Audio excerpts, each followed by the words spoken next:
दोस्तों, सुज़लॉन एनर्जी की बात करें तो स्टॉक के अंदर आज काफ़ी ज़्यादा गिरावट देखने को मिली।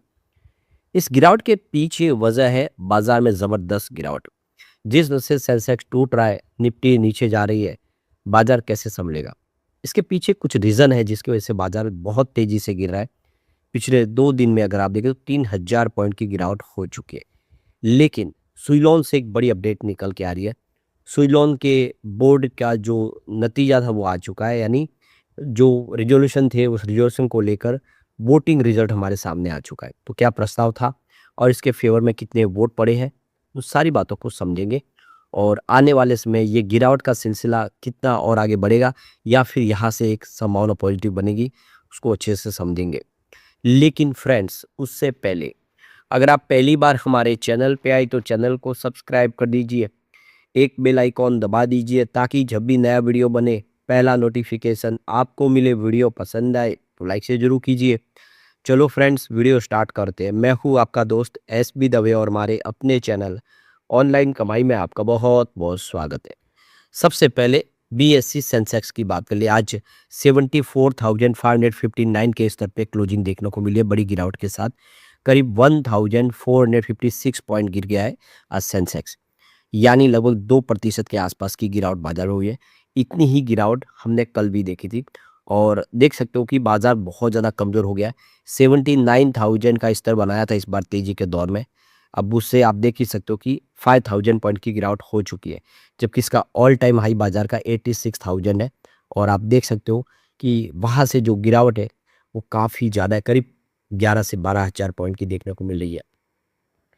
तो इस गिरावट की वजह से 10 लाख करोड़ लोगों रुपया जो है लोगों का डूब गया है और सेंसेक्स जो है वो आ गया नीचे करीब 1450 पॉइंट के साथ में, और निफ्टी भी 23,400 स्तर के नीचे आ गया है। तो काफ़ी सारा लॉल यहाँ पे आप लॉस होता हुआ दिखाई देगा निवेशकों को। तो यहाँ पे आज जो सबसे बड़ी चौंकाने वाली बात ये थी कि यहाँ पे सेंसेक्स जो 30 इंडेक्स स्टॉक है उसमें सिर्फ state bank of India he green था, बाकी 29 स्टॉक थे जो रेड थे और काफ़ी ज़्यादा गिरावट देखने को मिली। इससे आप क्लियरली समझ सकते हो कि चौतरफा आज गिरावट थी, कोई सेक्टर इसमें बच नहीं पाए। सिर्फ माइनिंग से संबंधित सेक्टर के लिए ही फ़ायदेमंद था क्योंकि सरकार ने रॉयल्टी कम कर दी है। अब जो यहाँ पे खनन करेंगे उनके लिए रॉयल्टी कम इसलिए की है ताकि ज़्यादा से ज़्यादा प्रोत्साहन दिया जाए इंडिया के अंदर जो हमारे खनिज संपदन है उन संपदा के ऊपर खनन हो, लोग और ज़्यादा आए ताकि हम धीरे-धीरे जो इम्पोर्ट है उसको कम कर पाएँ। तो ये सरकार इसीलिए फैसला शानदार कर रही है। तो बाज़ार में जो गिरावट का माहौल बन रहा है इसके पीछे वजह है कि पीएम मोदी जी ने भारतीयों से अगले साल तक जो है सोने की खरीदारी कम करने के लिए, वेस्ट इंडिया संघर्ष के बीच फ्यूल संकट को कम करने के लिए और वर्क फ्रॉम होम करने की सलाह दी है। जिसके बाद में देखें तो जो बेंगलुरु में रियल एस्टेट है और ज्वेलरी, इनसे संबंधित जो शेयर है और उन सब में गिरावट का सिलसिला शुरू हो गया है। तो ये देख सकते हो कि जो एक माहौल बना है वो माहौल बहुत आगे जाके तकलीफ देना हो, इसके लिए पहले से ही रास्ते अपनाने चाहिए, ऐसा पीएम मोदी जी का कहना है। बाजार में गिरावट की दूसरी सबसे बड़ी वजह हमारे रुपये में गिरावट। तो यूएस डॉलर के मुकाबले देखें तो इंडियन रुपीज 35 पैसे गिरकर 95.63 के रिकॉर्ड निचले लेवल पर आ गया है।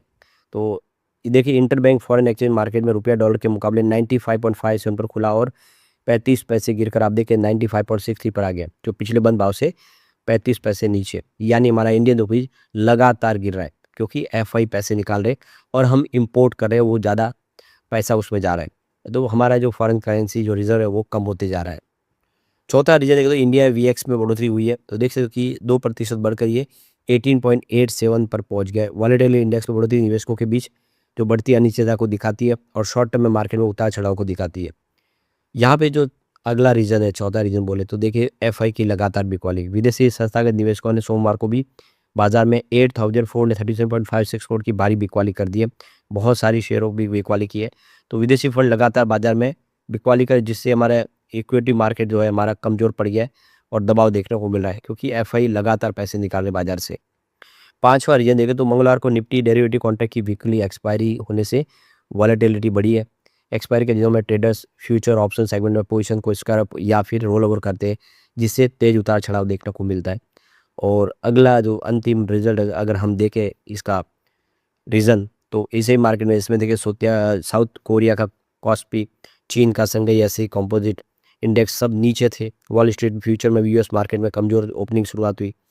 इन सब की वजह से बाजार पे नकारात्मक असर पड़ा और बाजार गिर गया। सुजलॉन एनर्जी की बात करें 51.70 पर स्टॉक आ गया, भारी गिरावट की वजह से ये भी 3% गिरा बाजार आज, तो सुजलॉन भी नीचे आ गया। तो देखिए 53.30 पर क्लोजिंग थी अ, पिछले दिन यानी सोमवार की, और आज 53 पॉइंट शुरुआत हुई। अच्छी बात है कि इंट्राडे में 53.96 का हाई भी बना, बाजार का साथ मिलता तो यहाँ पे तेजी बन जाती, स्टॉक आगे बढ़ता, लेकिन जिस तरह से भारी गिरावट हुई यहाँ पर भी प्रॉफिट बुकिंग आ गई, जिसकी वजह से 51.31 पर आ गया। और इसके पीछे वजह की 38 से इसने दौड़ना शुरू किया था, काफ़ी ज़्यादा दौड़ लगाई थी और अब यहाँ पे प्रॉफिट बुकिंग आ रही है। अब यहाँ पे जो बड़ी अपडेट निकल के आ रही है सुजलॉन एनर्जी की तरफ से, जो एक्सचेंज को जानकारी दी है कि उनके यहाँ पे देखिए तो जो शेयर होल्डर की तरफ से जो अपॉइंटमेंट थी मिस्टर गिरीश वनवारी की, उसको मान्य कर लिया गया, अप्रूव कर लिया गया। तो इंडिपेंडेंट डायरेक्टर के तौर पे कंपनी में अब सेवाएं देंगे आने वाले 5 सालों के लिए। तो पोस्टल बैलेट के माध्यम से जो रिमोट ई वोटिंग के माध्यम से कंपनी ने शेयर होल्डर की रजामंदी मांगी थी, तो बोर्ड मीटिंग का जो रिजल्ट था वो स्पेशल रिजोल्यूशन जो प्रस्ताव था उसको मंजूर कर लिया गया और उसका नतीजा आ चुका है। तो देखो कि 11 मई 2026 को इस प्रस्ताव को पास किया गया और जिसके जो भी वोटिंग थे उसके नतीजे के माध्यम से इस प्रस्ताव ने बहुमत से मंजूरी प्राप्त कर ली है। तो पोस्टल बैलेट के जो नोटिस था वो 10 अप्रैल 2026 को दिया था और उसमें शेयर होल्डर से कहा गया था कि आप सेबी के लिस्टिंग रेगुलेशन के तहत अपनी जो भी रजामंदी हो दे, या आप चाहे तो वोटिंग फेवर में कर सकते हैं या उसके खिलाफ भी, ये आपके ऊपर है। तो देखिए कि शेयर होल्डर की रजामंदी लेनी होती है हर प्रस्ताव के लिए, तो बोर्ड ऑफ डायरेक्टर की तरफ से ये फैसला लिया गया था और उसका नतीजा हमारे सामने आ चुका है। तो यहाँ पे देखिए टोटल जो 649 करोड़ 12 लाख 2563 वैलिड वोट थे इसमें, और इसमें आप देख सकते हो कि करीब 578 लाख 63,000 73 578 करोड़ 63 लाख 73,096 वोट है जो इस प्रस्ताव के फेवर में पड़े, यानी करीब 89.14% वोट जो है इस प्रस्ताव के फेवर में पड़े। और सामने 70 करोड़ 48 लाख 29,467 वोट थे इस प्रस्ताव के खिलाफ पड़े, यानी 10.86% वोट जो है वो इस प्रस्ताव के खिलाफ है। तो ये क्लियर है कि मेजोरिटी वोटर यानी लगभग 90% वोटों के साथ ये प्रस्ताव पास हुआ है। तो ये देखिए अपॉइंटमेंट जो है Girish Banwari as a independent director, वो कंपनी के लिए आप देखें तो बहुत ज़्यादा आवश्यक है, उनके पास काफ़ी सारा अनुभव है। तो देख सकते हो कि एक इंडिपेंडेंट डायरेक्टर के तौर पे कंपनी में अपनी सेवाएं देंगे आने वाले 5 साल के लिए और उनका योगदान होगा, जिससे सुजलॉन जो अपना बिजनेस अब तेज़ी से ग्रो कर रही है 2.0 के तहत, जिसमें आप देख सकते हो कंपनी विश्व के बाज़ार में भी अपना डंका बजाने को तैयार है, यूरोप में अपनी नई फैक्ट्री शुरू कर रही है। तो ये सारी बातें साबित करिए कि सुजलॉन आने वाले समय में बेहतर करेगा। इस समय बाजार में गिरावट का माहौल है जिसकी वजह से स्टॉक नीचे आए, कंपनी में कोई कमी नहीं। लेकिन फ्रेंड्स, कोई भी इन्वेस्टमेंट करने से पहले अपने फाइनेंशियल एडवाइजर से एडवाइस ले ले या अपना खुद का रिसर्च करें, क्योंकि मैंने वीडियो आपके एजुकेशनल पर्पज़ के लिए ही बनाया। वीडियो पसंद आए तो लाइक से जरूर कीजिए और चैनल को सब्सक्राइब कर दीजिए। Thank you friends.